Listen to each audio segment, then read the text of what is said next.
তাই গঙ্গার পাড়ে গিয়ে নিজের শুক্র স্খলিত করে নিজের পা দিয়ে ঘষে দিয়েছিল বালির মধ্যে। ভগবান বলেছিল, ব্রহ্মা, যে কর্মটা তুমি করেছো কেউ জানুক বা না জানুক আমি তো জানি, তাই তোমার এই শুক্র থেকে আমার কৃপায় 60,000 বালখুল্ল মুনি ঋষির জন্ম হবে। তবে এরা উদ্ধার হবে এ জন্মে নয়, আগত ত্রেতা যুগে আমি যাব রামচন্দ্র হয়ে মা সীতাকে উদ্ধার করার সময় পথে আমি এদের সকলকে উদ্ধার করব। তাই মা সীতাকে উদ্ধার করার সময় প্রভু রামচন্দ্র বনের ভিতরে যখন যাচ্ছে মা, তখন সেই 60,000 বালখুল্ল মুনি ঋষি তারা নৈমিষারণ্যে ঊর্ধ্বপদে হেট মুন্ডে সাধনা করেছিলেন। এখন যখন দেখছে তারা যে ভগবান যিনি বিশ্ব ব্রহ্মাণ্ডের মালিক, তিনি একটি রমণীর জন্য গোটা বনের মধ্যে পাগলের মতো ঘুরছে হা সীতা বলে, তখন তাদের মনের বাঞ্ছা কি হলো, পরিবর্তন করলো। কি বাঞ্ছা? মনে মনে আশা করলো আমরা নারী দেহ পেতে চাই। সমস্ত 60,000 বালখুল্ল মুনি ঋষি চারিদিকে অগ্নি প্রজ্বলিত করে কঠিন সাধনায় বসলেন। প্রভু রামচন্দ্র আমার তাদের সাধনায় সন্তুষ্ট হয়ে এসে জিজ্ঞাসা করলেন, বলো মুনি ঋষিগণ, কি চাও তোমরা, তোমাদের মনোবাঞ্ছা কি? সবাই একসঙ্গে বলে উঠেছিলেন, হে প্রভু, একটি রমণীর জন্য তুমি বনে বনে পাগলের মতো ঘুরছো। তোমাকে দেখে বুঝেছি তুমি নারীকে বেশি ভালোবাসো, তাই আমাদের মনে বাসনা, আমরা নারী দেহ পেতে চাই। ভগবান বলেন, অসম্ভব, এবার আমি দিতে পারবো না। তোমরা সাধু জন্ম পেয়েছো, সাধনা করো, এমন সাধু জন্ম পেয়ে কেউ নারী হতে চায় না, না, এবার আমি দেব না। শোনো, যে বর সম্ভব নয় তা কেন চাইছো? দুর্লভ দুর্ঘটশ্চৈব দুষ্মকম যমুনারত অদানৌমিত তো সমৎপসত্ব মনোভাতি। সম্ভব নয়, এবার আমি দিতে পারবো না। হে প্রভু, এবার যদি তুমি নাই দেবে তাহলে চলে যাও। কেমন ভগবান তুমি, একটা রমণীর জন্য পাগলের মতো ঘুরছো। আমরা যখন সেই নারী দেহ পেতে চাই, ওই নারী দেহ পেয়ে তোমাকে একটা রজনীতে প্রতিরূপে লাভ করতে চাই। আর এই সাধনা, এই বর যদি তুমি নাই দেবে তবে চলে যাও, চাই না তোমার কৃপা। সমস্ত সেই 60,000 মুনি ঋষি তারা স্থির করলেন, প্রভু চলে গেলে যে অগ্নি প্রজ্বলিত করেছি এই আগুনে নিজেদেরকে আমরা ত্যাগ করে দেব। ভগবান বললেন, শান্ত হও তোমরা, এমন করো না, আমি তোমাদের কথা দিচ্ছি, তোমাদের বাসনা পূর্ণ হবে। মা কাত্যায়নী তাদের ব্রতে সন্তুষ্ট হয়ে আশীর্বাদ করেছিলেন, তোমাদের মনোভীষ্ট পূর্ণ হবে। মনের আনন্দে সকল গোপীগণ নিজেদের বস্ত্র তীরে খুলে রেখে জলকেলি করছেন। গোবিন্দ মনে মনে চিন্তা করলেন, তোমরা যখন আমাকে পতিরূপে চাও, আমিও একবার পরীক্ষা করে দেখি যে আমার পত্নী হয়ে তোমরা 16 আনা আমার কাছে দান করেছো কিনা। তাই যখনই কিনা মা বস্ত্রগুলো তীরের থেকে তুলে নিয়ে ওই কদম গাছের ডালে ঝুলিয়ে রেখেছে, আর গাছের ডালে বসে বসে সকল গোপী জলকেলি দর্শন করছে, গোপীরা সবাই জলকেলি করতে করতে হঠাৎ দেখছে তীরে একটা বসনও নেই। বসনগুলো গেল কোথায়? একে অপরকে বলছে, আয়সই, এখানেই তো খুলে রেখেছিলাম, বস্ত্রগুলো কে নিয়ে গেল? নিশ্চয়ই কোনো রাখাল চুরি করেছে। কোথায় গেল সেই রাখাল? চারিদিকে খুঁজতে খুঁজতে দেখছে কি, গাছের ডালে বসে আছে চোরের শিরোমণি। তাড়াতাড়ি করে গোপীরা কি করবে, যার যার এক হাত দিয়ে লজ্জা ঢেকে আর এক হাত তুলে বলে উঠলেন, এই যে চোরের শিরোমণি, ব্রজ মাইদের ঘরে ননি চুরি করে তোমার স্বাদ মেটে না? ব্রজ ললনার বসন চুরি করতে এসেছো? দাও আমাদের বস্ত্র দাও। ছি ছি ছি, সকল গোপী জলকেলি দেখছো, দাও বলছি, বস্ত্রগুলি দাও। গোবিন্দ বলছে, আচ্ছা, শুধু শুধু তোমরা আমাকে কটু কথা বললে, আমি তো কোনো দোষ করিনি। দোষ করনি? বস্ত্রগুলো ডালে ঝুলিয়ে রেখেছো, আবার তুমি আমাদের জলকেলি দর্শন করছো, আবার বলছো দোষ করনি। সকল গোপীর কথা শুনে গোবিন্দ বলেন, তাহলে শোনো, 1 মাস কাত্যায়নী ব্রত করেছো, আমাকে পতিরূপে চাও। আচ্ছা, মায়ের কাছে যখন বর চেয়েছিলে আমাকে পতিরূপে পাওয়ার জন্য, তাহলে বলো দেখি, মা তো তোমাদের আশীর্বাদ করে দিল, কিন্তু সবই যখন দান করেছো আমার কাছে, লজ্জাটাকে এখনো নিজের বলে কেন ধরে রেখেছো? যদি সেটুকু দান না করবে তাহলে আমি তোমাদের পতি হয়ে তোমাদের বাসনা পূর্ণ করব কি করে? নিতাই গৌর হরি বল। যেই না বলা সকল গোপীর ভুল ভেঙে গেল। সবাই মিলে জলের ভিতর থেকে দুহাত তুলে বলে উঠলেন, হে জগৎপতি, আমার এই দেহ তোমার চরণে সঁপে দিলাম, এ তোমার দেহ তোমায় দিলাম, শুধু তার বিনিময়ে আমাদের একটা বাসনা, তোমাকে আমরা একটা রজনীতে প্রতিরূপে লাভ করতে চাই। ভগবান বললেন, তথাস্তু, তোমাদের মনোবাঞ্ছা আমি পূর্ণ করব, তবে আজ নয়, আগামী শারদীয়া পূর্ণিমা তিথিতে। হরিবোল হরিবোল। তাই মা, আজ সেই দিন ভগবান যে লীলা করলেন, শুধু যে গোপীদের বাসনা পূর্ণ করার জন্য রাস করেছিল তা কিন্তু নয়। কামদেবের খুব অহংকার ছিল। কামদেবের ছিল 5টি বাণ, মদন মাদন শোষণ স্তম্ভন আর চুম্বন। এই 5টি বাণের মধ্যে শ্রেষ্ঠ ছিল মদন বাণ। এই মদন বাণ তিনি যাকে নিক্ষেপ করতেন সেই পরাজিত হতো। তাই ভগবান বলেছিল, কামদেব, তোমার যত বাণ আছে তুমি নিক্ষেপ করবে। শোনো, তুমি ইন্দ্রকে পরাজিত করেছো, তুমি ব্রহ্মাকে পরাজিত করেছো, ভোলানাথকে পরাজিত করেছো, কিন্তু আমি তো এখনো বাকি আছি। 100 কোটি গোপিনীকে নিয়ে আমি রাসমঞ্চে লীলা করব। যত বাণ আছে নিক্ষেপ করবে। এক মুহূর্তের জন্য যদি তুমি আমাকে টলাতে পারো, সেই দিনই আমি জানবো তুমি বড় বীর। তার আগে বড় বীর বলে নিজেকে ঘোষণা করো না। তাই একদিকে মা সকল গোপীর বাসনা পূর্ণ, আর একদিকে কামদেবের অহংকার জন্য, দুয়ে মিলে ভগবান রাস করেছিলেন। তো আজ প্রভু আমার বেলি অবসানকালে ক্ষীরসর নবনী সেবা করে মায়ের কোলে কুসুম শয্যা পরি ঘুমিয়ে আছে। শারদীয়া পূর্ণিমা তিথি। হঠাৎ গোবিন্দের যে মন্দিরে গোবিন্দ ঘুমিয়ে আছে মা, এদিকে শারদীয়া পূর্ণিমার চাঁদ 16 কলায় পরিপূর্ণ হয়ে যখন সেই বাতায়ন দিয়ে অর্থাৎ জানালা দিয়ে ওই চাঁদের কিরণ ভগবান কৃষ্ণচন্দ্রকে আলোকিত করেছে, চাঁদের জোছনায় তার ঘুমটা ভেঙে গেছে। আর যখনই ঘুম ভেঙে গেছে, গোবিন্দ আমার শয্যা ছেড়ে চন্দ্রশালিকায় উঠলেন। চন্দ্রশালিকা কাকে বলে মা? দেখবেন চিলেকোঠা বলি আমরা যেগুলোকে, জানেন তো চিলেকোঠা মানে কি? সেটাকেই বলা হয় চন্দ্রশালিকা। ওই চিলেকোঠায় উঠে আজ গোবিন্দ আমার শারদীয়ার পূর্ণ চাঁদ দর্শন করছে।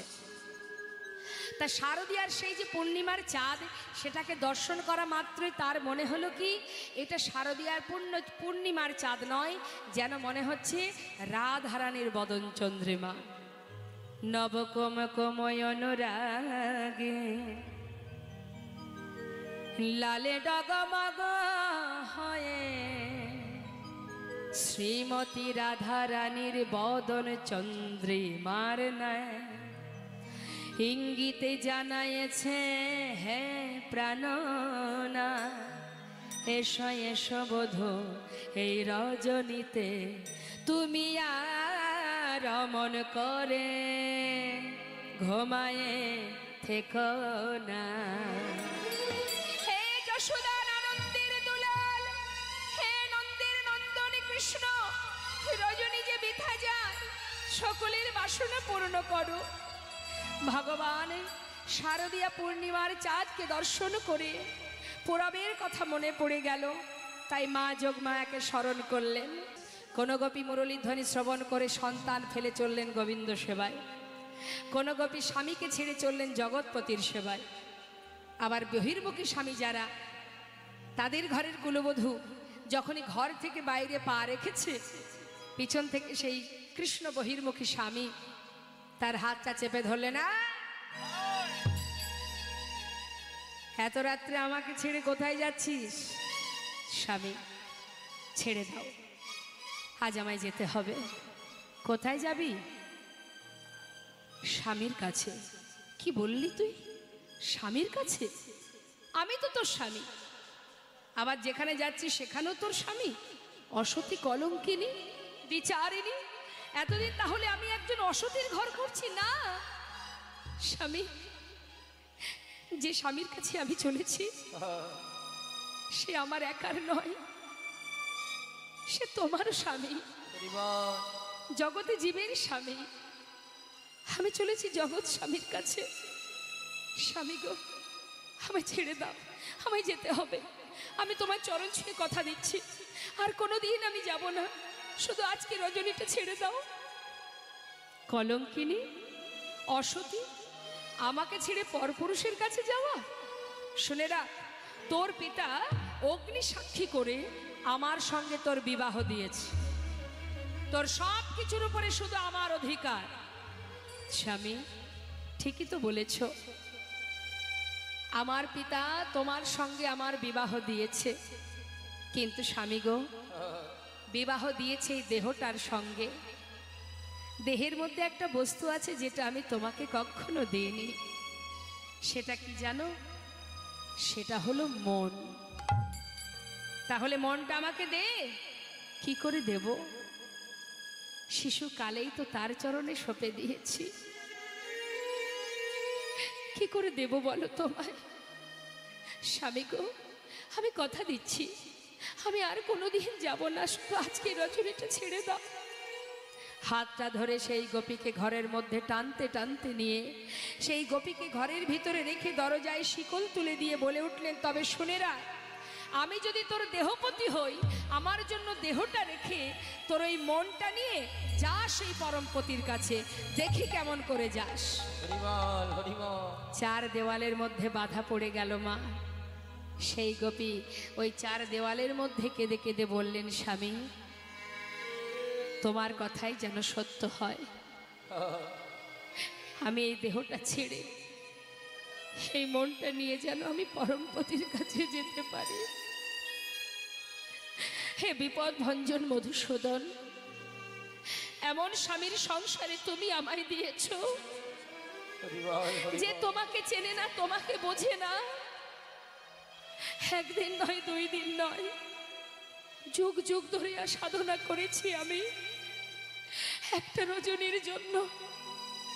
একবার দেখা দাও, একবার কৃপা করো, দেখা দাও।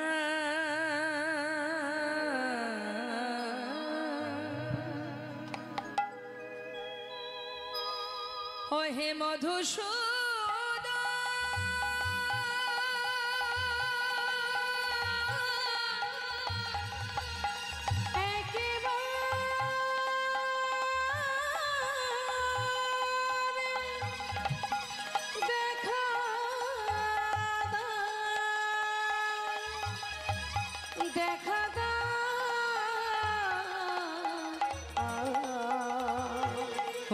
বিপদ ভঞ্জন মধুসূদন, একবার দেখা দাও। তুমি যদি ভগবান ভক্তির প্রাণ, তবে কেন দুঃখ দয়াময়, তবে কেন দুঃখ তুমি যদি ভগবান ভক্তির প্রাণ, তবে কেন দুঃখ দাও? ও গো দয়াময়, তবে কেন দুঃখ দাও? তুমি যে জীবন, তুমি যে মরণ, তুমি যে সকলের কারণ, ওগো দয়াময়, তবে কেন দুঃখ দাও? তুমি যে জীবন, তুমি যে মরণ, তুমি যে সকলের কারণ, ও গো কৃপাময়, তবে কেন দুঃখ দাও? যদি তুমি ভগবান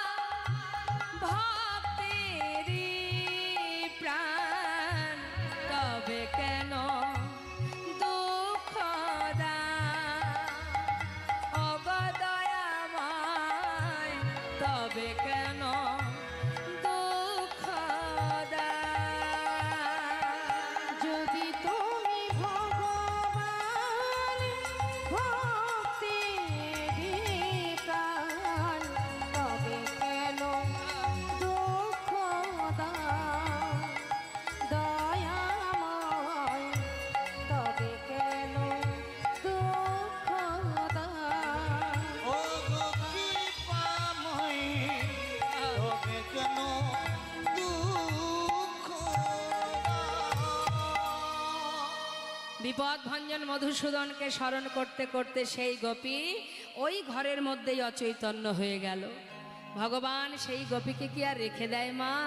ওই রাসমঞ্চে নিয়ে গেলেন। কিভাবে নিয়ে গেলেন? অসার দেহটা থাকলো পড়ে, সূক্ষ্ম আত্মাকে নিয়ে নতুন কলেবর ধারণ করে ষড়রিপুকে 6 চাকা করে মনোরথে করে হরিনামের লাগাম ধরে নিয়ে গেলেন রাসমঞ্চে। শাস্ত্রে বললেন সকল গোপীর আগে পাইল সেরা মা। গোবিন্দ দাসে বলে আমি কি দেব উপমা। ঘর ছেড়ে গোবিন্দ সেবায় যাওয়া যায়, দেহ ছেড়ে যাওয়া তো সহজ কথা নয়। সবাই একসঙ্গে সুরধ্বনি তীর আলো করে যখন নৃত্য করছে মা, এক ভক্ত দূরে দাঁড়িয়ে দাঁড়িয়ে কাঁদছে। সে কিন্তু সামনে আসছে না বাবা, দূরে দাঁড়িয়ে আছে।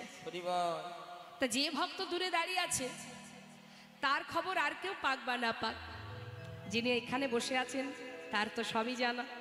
তিনি কি করেছেন? সবার মধ্যে দিয়ে আনন্দ করতে করতে তার দিকে তাকিয়েছেন। তার দিকে তাকিয়ে দুবাহু প্রসার করে ডাকছে, এসো। দূরে কেন? আমার কাছে এসো। সেই ভক্ত দূর থেকে মাথা নাড়া দিলেন, মা যাব না। কেন আসবে না? এসো। আস্তে টানা তৃতীয়বার অর্জন করেছে দেশের সেরা সুপার ব্র্যান্ড স্বীকৃতি বসুন্ধরা টিস্যু। কেন আসবে না? সবাই কত আনন্দ করছে, আমাকে সুখ প্রদান করছে, আর তুমি দূরে দাঁড়িয়ে থাকবে? এসো। যতবার প্রভু ডাকছে ততবার সেই ভক্ত দূর থেকে মাথা নাড়া দিচ্ছেন, আমি যাব না। কেন? কেন আসবে না তুমি? হে দয়াময়, আমি যে অস্পৃশ্য, আমি অসুচি, আমি যদি তোমার কাছে যাই, তোমার যত ভক্ত তারা সবাই তোমায় ফেলে চলে যাবে। কি বললে তুমি? তুমি অস্পৃশ্য, তুমি অসুচি? কে বলেছে তোমাকে এমন কথা? ও প্রভু, তুমি জানো না?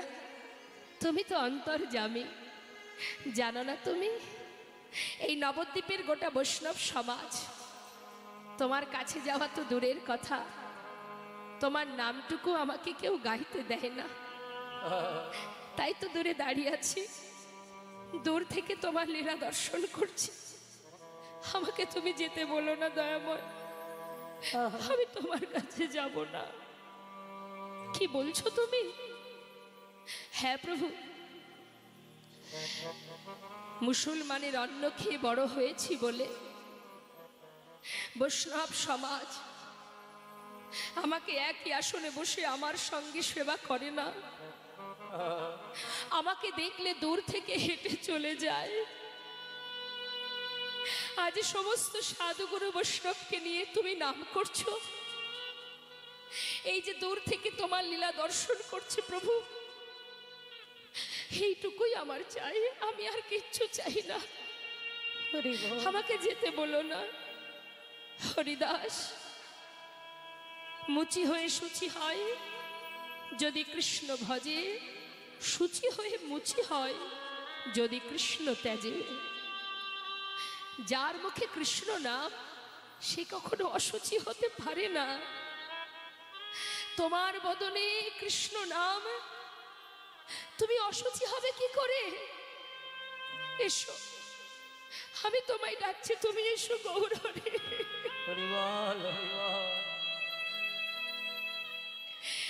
আমি তোমার কাছে গেলে তোমার ভক্তরা তোমায় ফেলে চলে যাবে দয়াময়।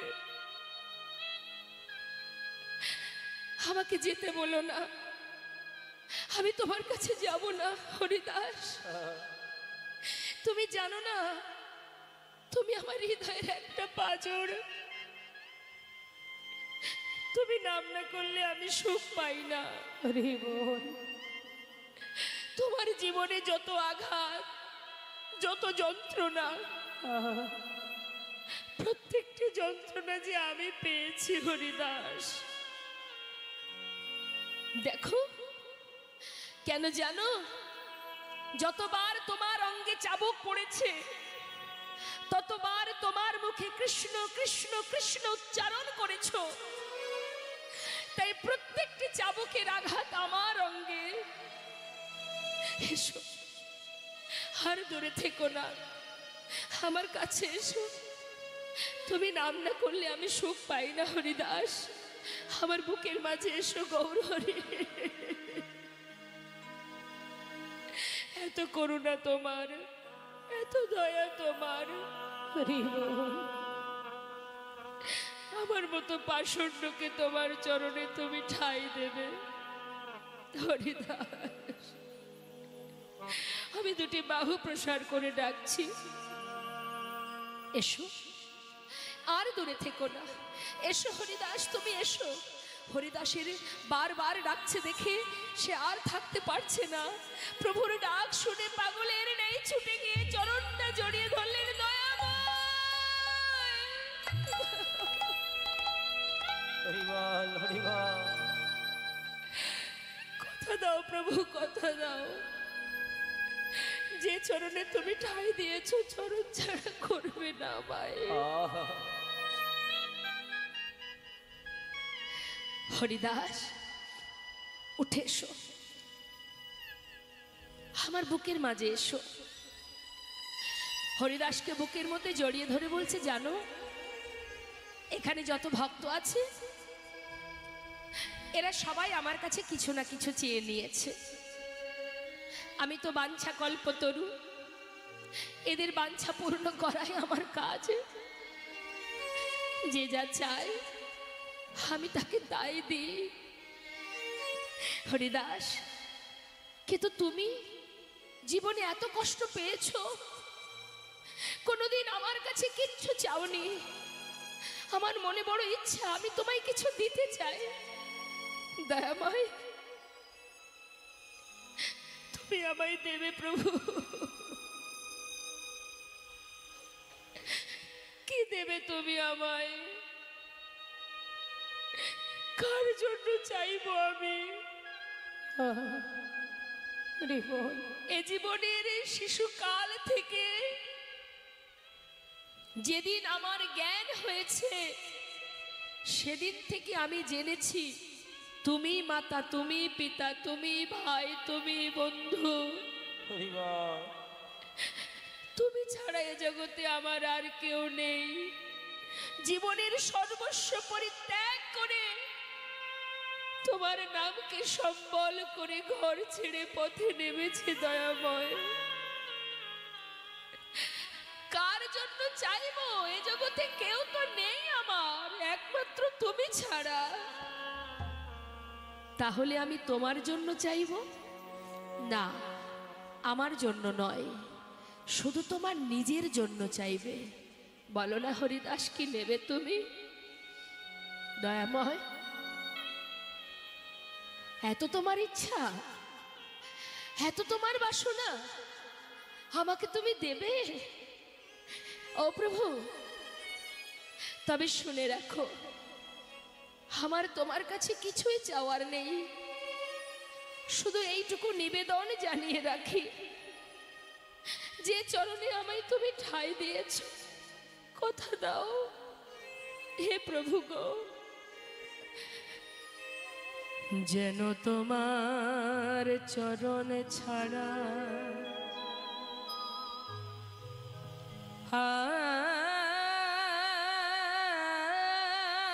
আর কিছু নাহি কামনি। প্রভু তোমার চরণে ছাড়া আমার আর কিছু নাহি কামনি।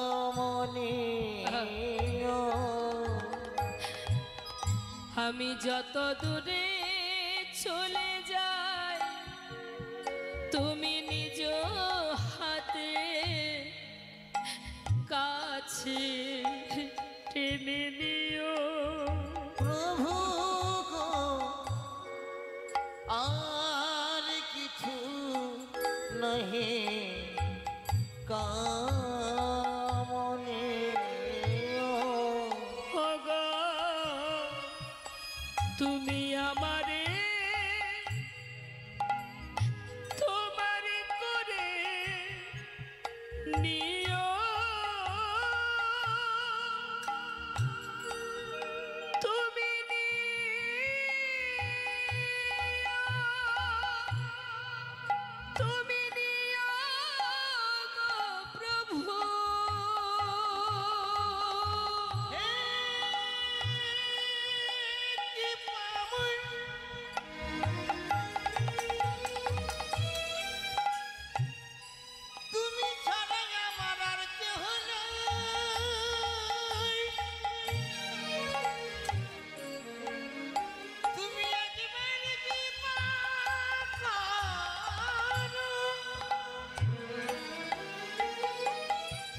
প্রভু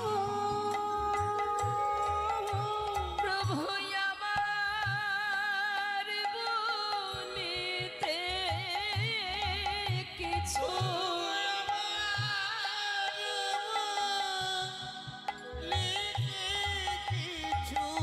যেন নাহি থাকে মোর শ্রেয়। নিতাই গৌর হরি বল, গৌর হরি বল।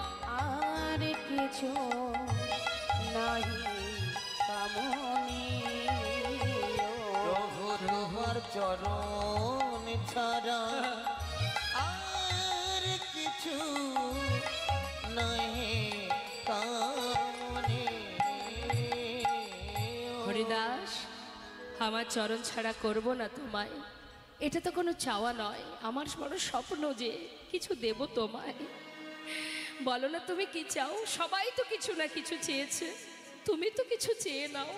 জীবনে এত আঘাত সয়েছো, কোনোদিন কিচ্ছু চাওনি, বলো তুমি কি নেবে আমার কাছে?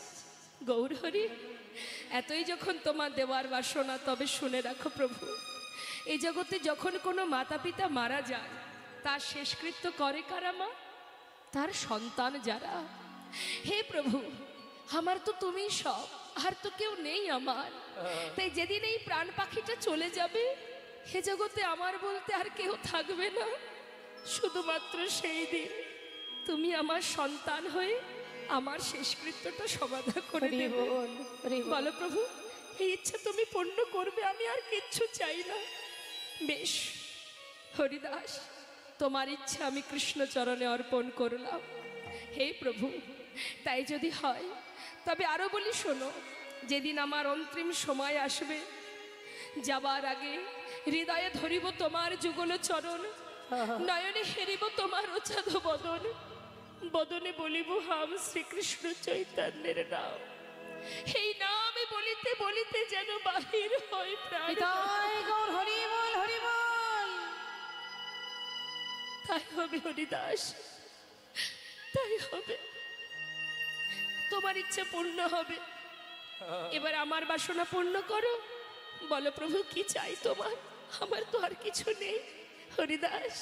আছে, তুমি নাম না করলে আমি সুখ পাই না, একবার নাম করো। হ্যাঁ প্রভু, আজ আমার বড় আনন্দ, আর তো কোনো দুঃখ নেই, শেষ আশাটুকু তুমি পূর্ণ করবে বলেছো। আজ আমি বলবো, জয় শচীনন্দন নদিয়া পুরন্দর, জয় জয় জয় আমার শ্রী গৌর হরি। জয় সচিনন্দন নদিয়া পুরন্দর, জয় জয় জয় আমার শ্রী গৌর হরি। আজানু লম্বিত ভুজ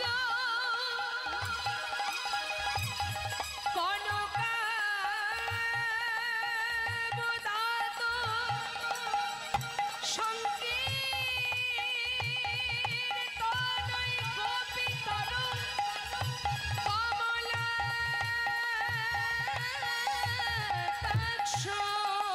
বিসম্ভর দ্বিজবর যুগধরে মালা বন্দে জগৎ প্রিয় গুরু কর করুণা অবতার।